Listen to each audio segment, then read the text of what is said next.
The mythology surrounding the East Coast-West Coast hip-hop rivalry of the 1990s is ultimately defined not by the lyrical battles, but by the devastating silence that followed two fatal drive-by shootings.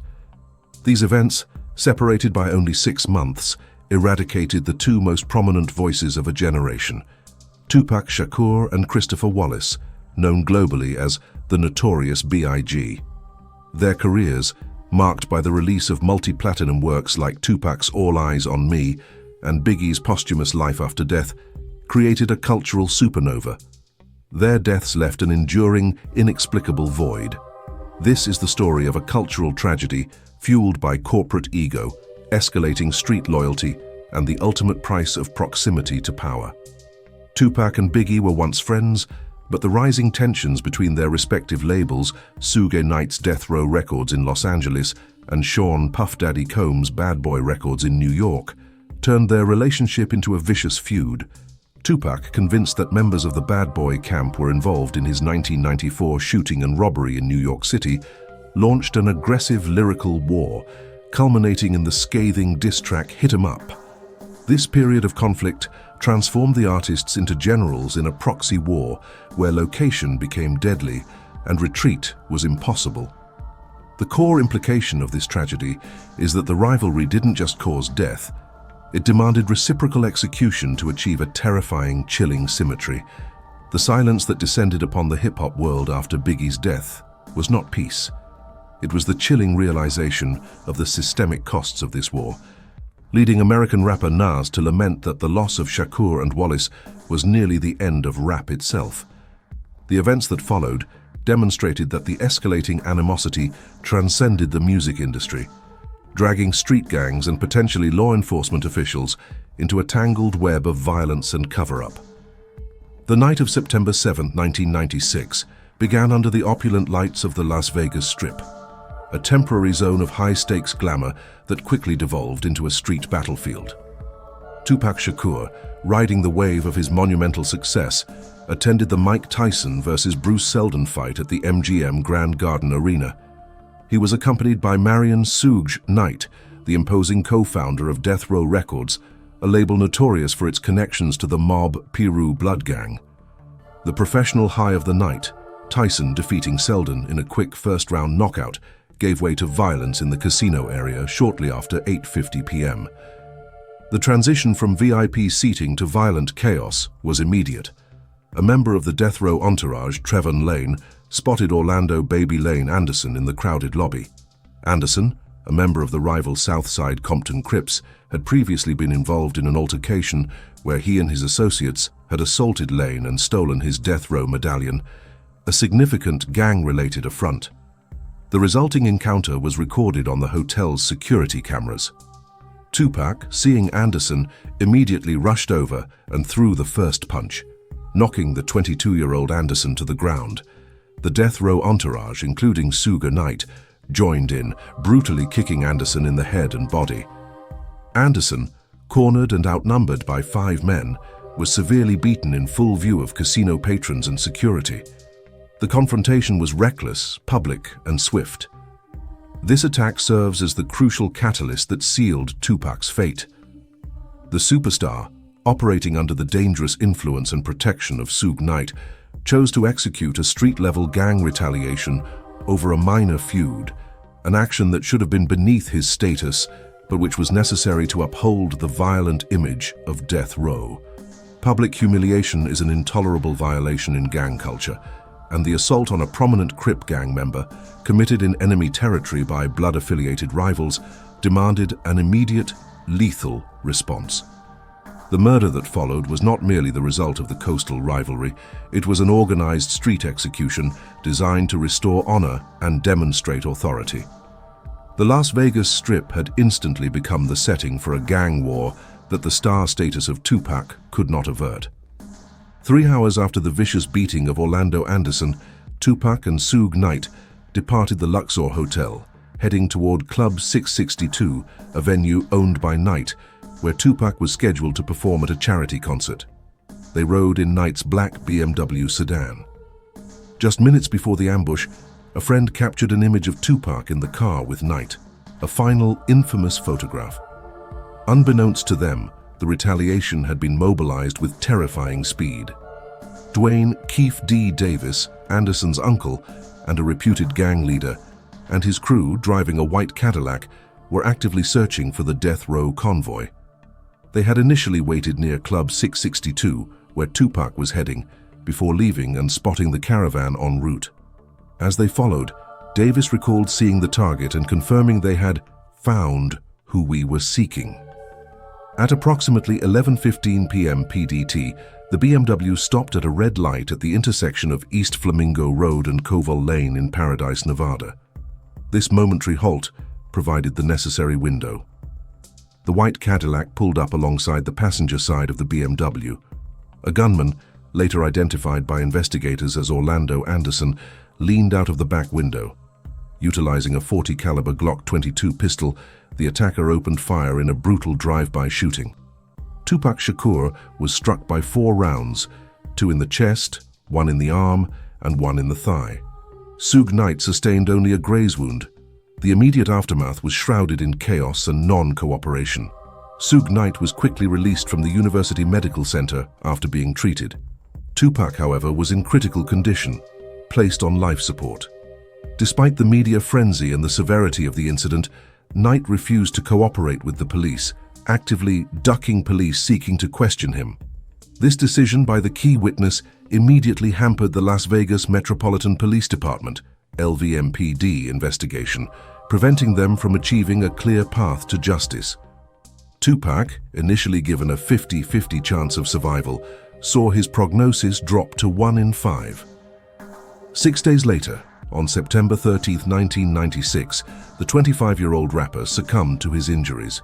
The refusal of Suge Knight to identify the shooters solidified a powerful atmosphere of gang rule over state law. His non-cooperation suggested a strategic decision to handle the situation using street justice, shielding the death row Mob Piru affiliates from further police scrutiny and ensuring that the inevitable retaliation would be managed internally. The LVMPD case was fundamentally compromised from the start, contributing to decades of unanswered questions and conspiracy theories. The silence of the witnesses was not loyalty to the victim, but loyalty to a dangerous code. The assassination of Tupac Shakur in Las Vegas served as an open declaration of war, setting a timer for the inevitable response. Just 6 months later, the focus shifted back to the West Coast, where the notorious B.I.G., the East Coast's reigning figure, was moving through enemy territory. Christopher Wallace was in Los Angeles to promote his highly anticipated double album, ironically titled Life After Death, scheduled for release only weeks later. Wallace, the most prominent East Coast practitioner of gangster rap, had long been implicated by Tupac as having played a role in the 1994 New York studio shooting. While Wallace denied involvement, the public perception, amplified by the relentless media and the explicit lyrics of Tupac's Hit 'Em Up, placed him squarely in the crosshairs of Death Row Records. On the night of March 8, 1997, Wallace and the Bad Boy Records entourage attended an industry after-party hosted by Vibe magazine and Quest Records at the Peterson Automotive Museum in Los Angeles. The atmosphere was highly volatile, mixing rap industry executives with members of rival gangs, the Bloods and the Crips. The Bad Boy security presence was high, but the geographic location itself presented a critical vulnerability.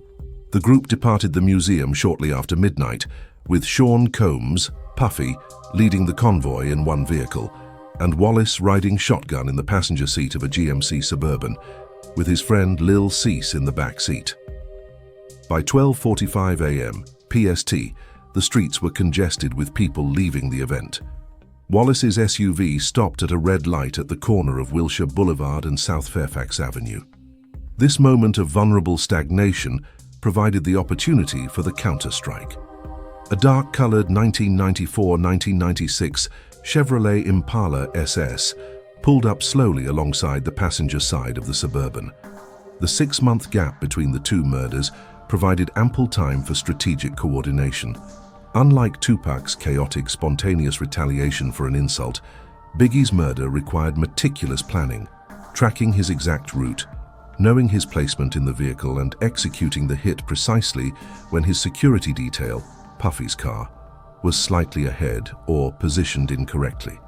This level of orchestration implies a hit ordered not by enraged street youth, but by someone with deep logistical and financial capabilities, likely Suge Knight, seeking retribution for the death of his flagship artist. This was not a rushed skirmish, it was a calculated professional execution. The killer, described in police reports, lowered his window. Witnesses described him as a black male wearing a light blue suit and a bow tie. This detail is jarring and immediately separates the Biggie hit from the raw street violence of Tupac's murder. It suggests a professional operative, potentially evoking associations with the security outfits sometimes utilized by the Nation of Islam, rather than a typical gang member. The shooter drew a 9mm pistol and fired 6 shots into the side of the Suburban. Christopher Wallace was struck by 4 bullets. The final fatal round entered his right hip and tore through several vital organs, including the colon, liver, and heart, before lodging near his left shoulder. Wallace was rushed to Cedars-Sinai Medical Center, but was pronounced dead at 1:15 a.m. He was only 24. Following this second high-profile drive-by assassination, the police investigations in both Los Angeles and Las Vegas quickly stalled, consumed by fanatical conspiracy theories, witness reluctance, and pervasive institutional friction. The failure to achieve justice for Biggie, despite numerous witnesses coming forward, brought to light 2 primary conflicting investigative narratives that explain the decades of ambiguity. The enduring mystery of both cases lies in the 2 competing conclusions reached by retired LAPD detectives who investigated the murders. Retired LAPD detective Greg Kading led a federalized task force in 2006 to solve the cold cases, and his findings suggested a direct, reciprocal exchange of violence orchestrated by the 2 record label heads. Kading's theory rested heavily on information obtained from gang informants. Tupac's murder. Kading alleged that Sean Diddy Combs, Puff Daddy, offered a $500,000 bounty to the Crips, specifically Keefe D and Orlando Anderson, to kill Tupac and Suge Knight, though Kading stated the payment was never made.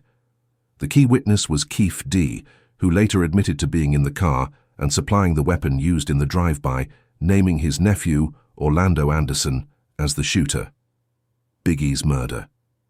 Kading concluded that Suge Knight orchestrated the murder of Biggie Smalls as direct retaliation for Tupac's death. Knight allegedly paid Mob Piru Blood Gang member Wardell Poochie Faust $13,000 for the hit. This information was obtained from a key witness whom Kading identified as Teresa Swan, the mother of one of Suge Knight's children.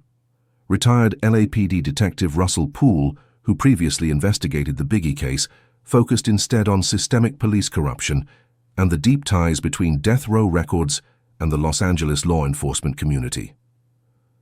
Biggie's murder. Poole alleged that corrupt officers within the LAPD's Rampart division, most notably David Mack, a convicted bank robber who was also a Piru Blood affiliate, and potentially Rafael Perez, were either hired by Suge Knight or used by him to execute the hit on Wallace. The detailed description of the shooter wearing a suit and bow tie suggested a specific type of paid operative, not standard Crips or Bloods. Furthermore, Mack had connections to death row security, and his ex-wife was linked to another slain officer involved with the label, Kevin Gaines. Poole maintained that LAPD executives, including then-Chief Bernard Parks, suppressed his investigation when it pointed toward active duty officers, essentially derailing justice to protect the institution. The 2 theories demonstrate how the pursuit of justice was crippled by internal conflict. While Kading relied on gang informant testimony, Poole uncovered an even darker implication: that the failure to solve Biggie's case was not due to incompetence, but deliberate obstruction by high-ranking LAPD officials protecting their own corrupt officers who were moonlighting for death row. This introduces a powerful element of institutional darkness to the narrative, where the state itself shields killers. The structural contradiction between the T. For decades, both cases existed in a state of perpetual limbo, fueled by documentaries and books that kept the conflicting theories alive. However, 27 years after Tupac's murder, the narrative achieved a measure of clarity. The catalyst for movement in the Tupac investigation was Dwayne Keefe D. Davis. Davis, who had been a key yet uncharged source for Detective Kading's findings, published a memoir and spoke in media interviews, openly admitting his role as the shot caller and being present in the white Cadillac during the drive-by. Davis also confirmed supplying Orlando Anderson with the murder weapon. Law enforcement officials confirmed that these public admissions breathed new life into the cold case. On September 29, 2023, 27 years and 22 days after the shooting, Davis was arrested in Las Vegas after being indicted by a grand jury for first-degree murder with the use of a deadly weapon in connection with Tupac's killing. This development largely validates the core element of the Kading theory, that the murder was a gang retaliation ordered by the Crips against Tupac following the MGM fight. The eventual justice for Tupac, though profoundly delayed, proved possible through street-level testimony and confessions. In stark contrast, the murder of the notorious B.I.G. remains officially unsolved. While the Tupac case found partial closure by pursuing the street figures directly involved, the Biggie investigation is stalled by a far more formidable barrier: the systemic corruption alleged to have infected the LAPD. The key figures implicated in the Biggie hit by Detective Kading, alleged shooter Wardell Poochie Faust and orchestrator Suge Knight, are essentially unprosecutable. Poochie Faust is deceased, and Suge Knight is already incarcerated for an unrelated fatal hit-and-run. Furthermore, the central implication of the pool theory, that corrupt officers like David Mack helped facilitate and cover up the assassination, means the failure to prosecute is likely attributable to institutional failure rather than a lack of information. This asymmetrical pursuit of justice suggests a crucial dichotomy. The Tupac case was eventually solvable through leveraging gang ties and informant confessions, exposing the violence of the streets. The Biggie case, however, remains frozen, obstructed by the possibility of law enforcement involvement and a massive internal cover-up, exposing the darkness of institutions. While the partial resolution of Tupac's murder addresses the immediate act of violence, the ultimate question remains unanswered. Did those who truly ordered the execution of Biggie Smalls successfully evade final accountability through the protection of the state apparatus? The hip-hop war of the 1990s ended not in truce but in double tragedy.